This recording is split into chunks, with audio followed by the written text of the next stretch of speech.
नमस्कार दोस्तों, आप सभी का एक बार फिर से हमारे चैनल पर स्वागत है। दरअसल लोकसभा चुनाव से पहले एक बहुत बड़ा मुद्दा और उठ गया है और उस मुद्दे को लेकर चुनाव आयोग ने केंद्र सरकार को नोटिस भेज दिया। जी हां, पूरा मामला बताएंगे, पूरी खबर बताएंगे, आखिरकार किस तरीके से चुनाव आयोग के द्वारा केंद्र सरकार को नोटिस भेजा गया। दोस्तों, उससे पहले मैं आपको एक थोड़ा सा पीछे लेकर चलता हूं।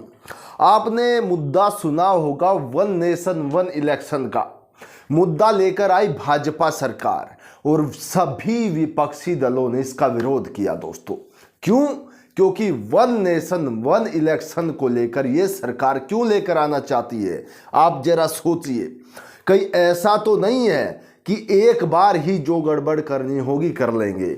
बार बार इस तरीके से छेड़छाड़ ठीक नहीं है दोस्तों। या फिर इस तरीके से कहा जाए कि ये सरकार चाहती है कि एक बार में ही पूरा देश लपेट लिया जाए। दोस्तों, मुद्दा बहुत बड़ा था, लेकिन उसी के ऊपर अब चुनाव आयोग ने केंद्र सरकार को नोटिस भेजा है। क्या है इसकी वजह?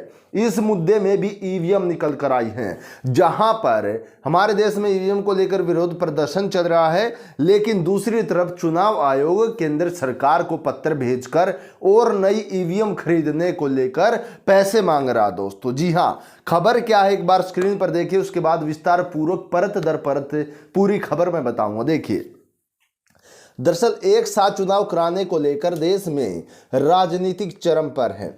भाजपा केंद्र सरकार इसके पक्ष में है तो विपक्षी दल इसका खुलकर विरोध भी कर रहे हैं।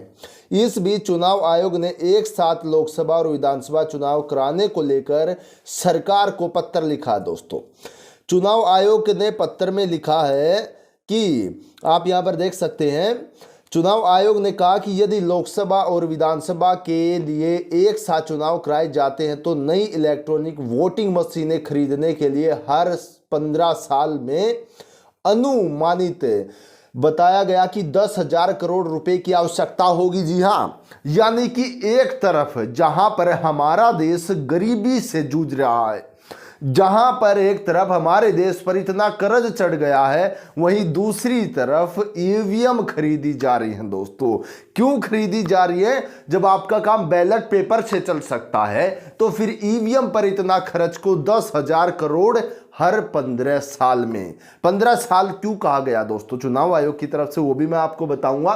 लेकिन उससे पहले आप ये चीज समझकर देखिए कि 10,000 करोड़ की राशि हर 15 साल में जिनसे ईवीएम खरीदी जाएंगी। जी हाँ, ईवीएम खरीदी जाएंगी जिनसे चुनाव कराए जाएंगे। लेकिन हमारे देशवासी क्या चाहते हैं? हमारे देशवासी चाहते हैं बैलेट पेपर से चुनाव हो, जिससे ना तो ईवीएम का खर्च बढ़ेगा और ना ये जो धांधलीबाजी चलती है जिससे चुनाव आयोग से लेकर ईवीएम मशीन तक हमारे देशवासियों का विश्वास उठ गया है, वो विश्वास भी बना रहेगा। दोस्तों, ऐसा क्यों नहीं करा लेती केंद्र सरकार? आप देखिए आगे इस पत्र में चुनाव आयोग ने क्या लिखा है। सरकार को भेजे गए पत्र में आयोग ने कहा कि ईवीएम का सेल्फ जीवन 15 वर्ष है और यदि एक साथ चुनाव कराए जाते हैं तो मशीन के एक सेट का उपयोग उसके जीवन काल में 3 चक्रों में चुनाव कराने के लिए किया जा सकता है।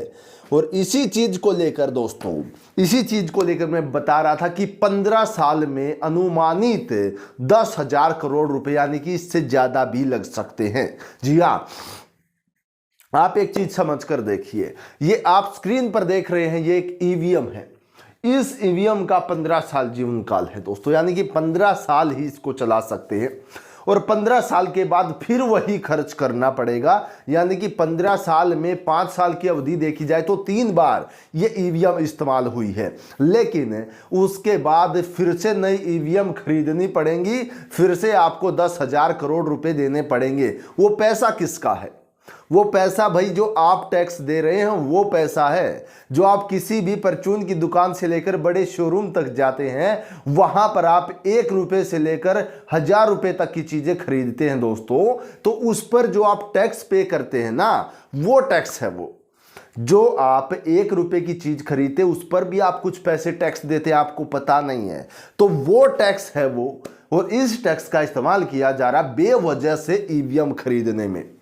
बेवजह जिनकी कोई भी जरूरत नहीं। जब चुनाव बैलेट पेपर से कराए जा सकते हैं तो ईवीएम का पीछा क्यों कर रही है ये केंद्र सरकार, और साथ में चुनाव आयोग भी उसका साथ दे रहा। दोस्तों हमारे देश के अंदर अगर देखा जाए, पूरे विश्व के अंदर मैं बात कर दूं, पूरे विश्व के अंदर अगर देखा जाए तो सिर्फ 5 देश ही ईवीएम से चुनाव कराते, बाकी सब देशों ने इस्तेमाल किया इसको, देखा ये तो बिल्कुल नकली है, इसको हैक किया जा सकता है, कूड़ेदान में फेंक दिया। हमारे देश ने इसको सीने से लगाकर देखा है, और हमसे ज्यादा 4 देश और हैं जो ईवीएम से चुनाव करवाते हैं।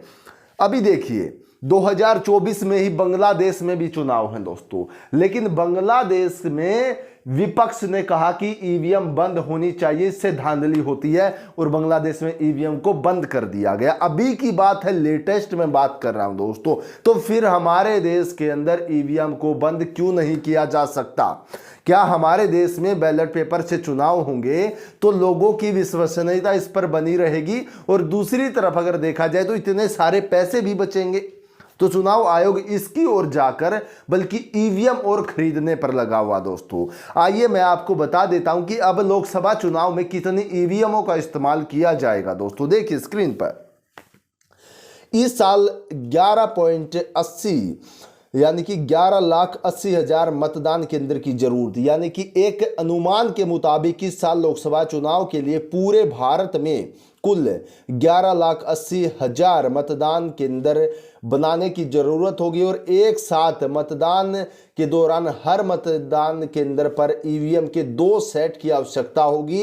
एक लोकसभा जो सीट है उसके लिए, और एक दूसरा होगा विधानसभा क्षेत्र के लिए। यानी कि आप समझ सकते हैं कितनी ईवीएम की जरूरत होगी। यहां पर अगर हम मोटे तौर पर देखा जाए तो 11 दूनी 22 और 22 और जो है लगभग अगर देखा जाए तो 24 लाख ईवीएम की यहां पर आवश्यकता है। दोस्तों ऐसे में इतनी ईवीएमों को खरीदा जाएगा भाई।